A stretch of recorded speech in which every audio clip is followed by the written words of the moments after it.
Perry from Future of Cleaning, and I'm going to show you the theory of the XYZ of window cleaning, and then we're going to make another video against these windows and show you the practical of XYZ of window cleaning. So when cleaning at extreme heights, we no longer want to use our biceps and triceps. So you imagine this is your pole and you're standing here on the ground and this is the wall. We're going to walk the pole. So as we move along the x-axis closer to the building, the brush will go up, and as we move away from the building on the x-axis, the brush will go down.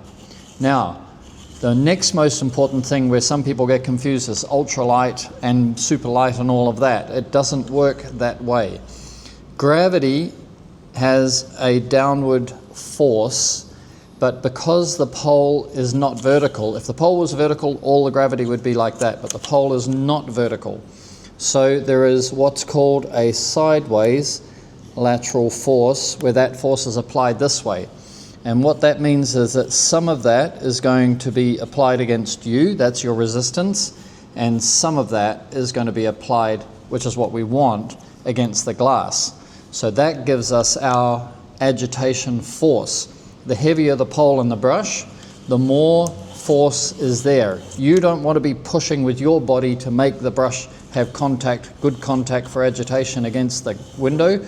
You want gravity to be doing that for you. It's not talking about fiberglass poles, it's just talking about balancing the physics of the weight of the pole and the brush together, so that when you walk the pole, the brush has got sufficient force in the Z direction, X, Y, and Z towards the glass, right? And the Z force is there to make sure that you're doing a good agitation and you can get 1-2 strokes and have it clean.